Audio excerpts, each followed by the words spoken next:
श्री स्वामी समर्थ। नमस्कार मंडळी, तुम्हा सर्वांचं स्वागत आहे माझ्या यूट्यूब चॅनलमध्ये।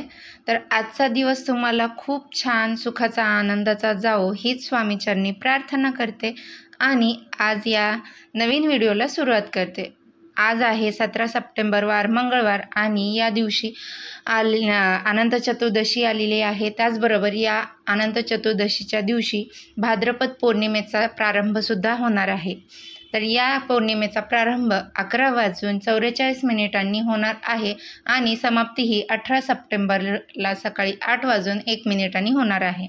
आणि म्हणूनच भाद्रपद पौर्णिमेला ही 2 दिवस असणार आहे। आपल्याला हिंदू धर्मामध्ये अनंत चतुर्दशी ही अतिशय महत्त्वाची तिथी मानली जाते। अनंत चतुर्दशीच्या दिवशी भगवान विष्णूंच्या अनंत रूपाची पूजा केली जाते। तसेच या दिवशी व्रतसुद्धा केले जाते। हे व्रत इतके प्रभावी मानले जाते की आपण जर सलग 14 वर्ष अनंत चतुर्दशी व्रत केले तर जीवनातील सर्व अडचणी ह्या दूर होतात आणि प्रत्येक कामात यश मिळते। तसेच या दिवशी घरोघरी विराजमान झालेल्या गणपती बाप्पाचे विसर्जनसुद्धा केले जाते। गणेश चतुर्थीपासून ते अनंत चतुर्दशीपर्यंत गणपती बाप्पा हे पृथ्वीवरती येत असतात आणि म्हणून पृथ्वीवरती गणेश तत्व हे नेहमीपेक्षा 1000 पटीने जास्त प्रमाणामध्ये जागृत असतात। आणि म्हणूनच या काळामध्ये केलेले सर्व उपाय किंवा सेवा उपासना यांचा आपल्याला बाप्पा शीघ्र फळ देतात असतात। आणि म्हणूनच आज या व्हिडिओमध्ये मी तुम्हाला एक अतिशय प्रभावी असा उपाय सांगणार आहे। उद्या म्हणजे आजच्या दिवशी अनंत चतुर्दशीच्या दिवशी आपल्याला संध्याकाळी उंबरठ्यावरती ह्या 3 वस्तू जाळायच्या आहेत। या वस्तू जाळल्याने घरात लक्ष्मीचा अखंड कृपा राहते आणि प्रत्येक कामात यश मिळते।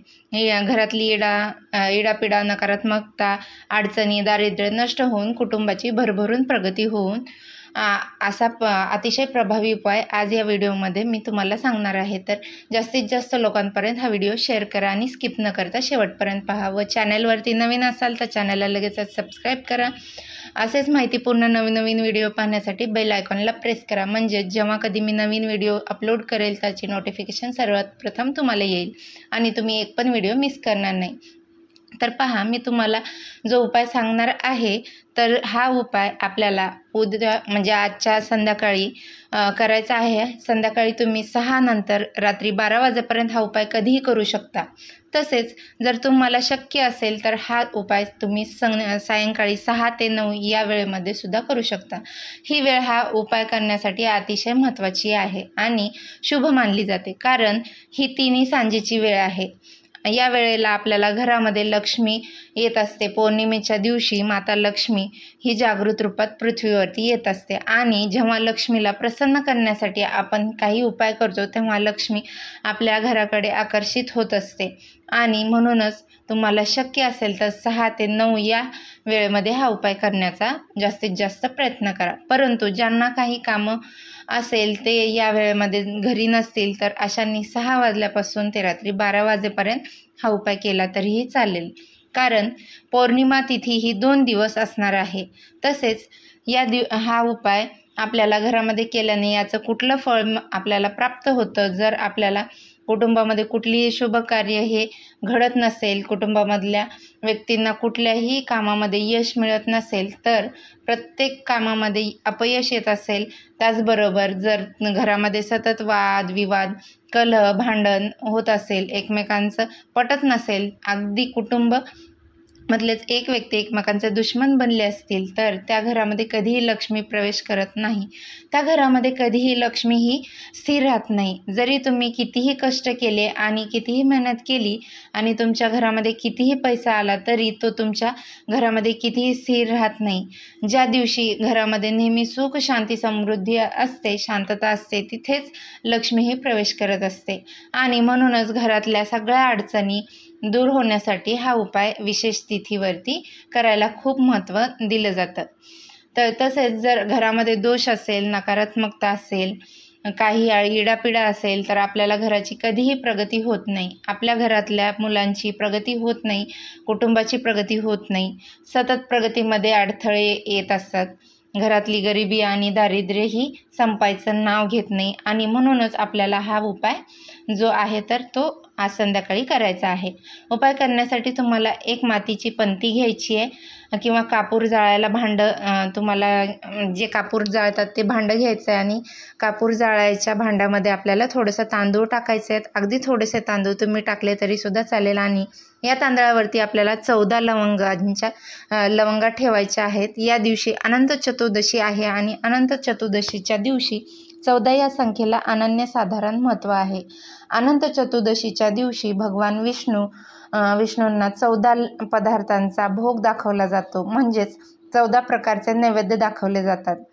तर 14 प्रकारची धान्य अर्पण केली जातात, 14 प्रकारची फुले अर्पण केली जातात आणि म्हणूनच आपल्याला 14 लवंगा ज्या आहेत तर त्या घ्यायच्या आहेत। लवंगा घेताना चांगल्या घ्यायच्या आहेत, ज्याला फूल असतात अशा 14 लवंगा, अखंड लवंगा घ्यायच्या आहेत।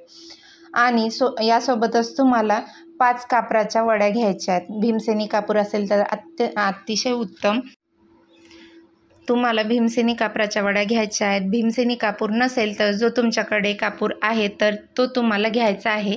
यानंतर काय करायचं आहे, आपल्याला देवघरामध्ये एक दिवा लावून घ्यायचा आहे, अगरबत्ती लावायची आहे। यानंतर त्या मातीच्या पंतीमध्ये आपण ज्या 14 लवंगा घेतल्या आहेत तर त्या लवंगा टाकायच्या आहेत आणि एक कापराची वडी तुम्हाला टाकायची आहे। बाकीच्या 4 कापराच्या वड्या ह्या तुम्हाला एक कापराची वडी संपत आली की मग दुसरी कापराची वडी तुम्हाला टाकायची आहे। एकाच वेळी तुम्हाला या कापराच्या वड्या यामध्ये टाकायच्या नाही आहेत। यानंतर हा कापूर आपल्याला देवघरासमोर आपल्याला प्रज्वलित करायचा आहे। प्रज्वलित केल्यानंतर याचा धूर संपूर्ण घरामध्ये तुम्हाला फिरवायचा आहे आणि हे भांडं घेऊन आपल्याला घराच्या मुख्य दरवाजावरती तुम्हाला जायचं आहे। घराचा मुख्य दरवाजा हा उघडा करून द्यायचा आहे आणि या 14 लवंगा आपल्याला आपल्या घराच्या उंबरठ्यावरती मधोमध तुम्हाला जाळायच्या आहेत। एक कापराची वडी संपत आली की पुन्हा दुसरी कापराची वडी टाकायची आहे आणि पुन्हा तिसरी कापराची वडी टाकायची आहे। अशी तुम्हाला 5 कापराच्या वड्या या 14 लवंगासोबत आपल्याला घराच्या मुख्य दरवाजावरती तुम्हाला जाळायच्या आहेत। या लवंगा जाळत असताना तुम्हाला ओम नमो भगवते वासुदेवाय, ओम नमो भगवते वासुदेवाय या प्रभावी मंत्राचा जप करत तुम्हाला या लवंगा ज्या आहेत तर त्या जाळायच्या आहेत। हे भांडं थंड झाल्यानंतर यामध्ये असणाऱ्या अर्ध्या लवंगा तसेच तांदूळ ज्या आहेत तर ते तुम्हाला निर्माल्यामध्ये टाकायचं आहे किंवा एखाद्या झाडाच्या मुळाशी सुद्धा तुम्ही टाकू शकता, फक्त तुळशीला टाकू नका। तर हा अतिशय प्रभावी उपाय तुम्हाला आजच्या दिवशी करायचा आहे। त्याचबरोबर तुमच्या मनामध्ये भरपूर दिवसापासून एखादी इच्छा असेल, प्रयत्न कष्ट करूनही तुमची इच्छा पूर्ण होत नसेल, तर कोणत्याही कामामध्ये तुम्हाला यश मिळत नसेल तर आजच्या दिवशी 14 लवंगा या भगवान विष्णूंना अर्पण करा। यानंतर भगवान विष्णूंच्या विष्णू सहस्रनामाचं पठण करा आणि या 14 लवंगा एका कागदामध्ये बांधून तुमच्याजवळ ठेवा। जेव्हा तुमचे काम पूर्ण होईल, जेव्हा तुमची इच्छा पूर्ण होईल तेव्हा ह्या लवंगा तुम्हाला कापरासोबत तुमच्या घरामध्ये जाळून टाकायच्या आहेत। तर हा एक उपायसुद्धा इच्छापूर्तीसाठी अतिशय प्रभावी मानला जातो आणि हा एक उपाय आपण वर्षातून फक्त एकदाच करू शकतो। तर अशा पद्धतीने हे 2 अतिशय प्रभावी उपाय तुम्हाला करायचे आहेत। व्हिडिओ तुम्हाला आवडला असेल तर लाईक करा, चॅनलवरती नवीन असाल तर सबस्क्राईब करा आणि हा व्हिडिओ आपल्या मित्रपरिवारासोबत शेअर करा। चला तर मग भेटूया असंच पुढच्या एका नवीन व्हिडिओमध्ये। तोपर्यंत सर्वांना श्री स्वामी समर्थ।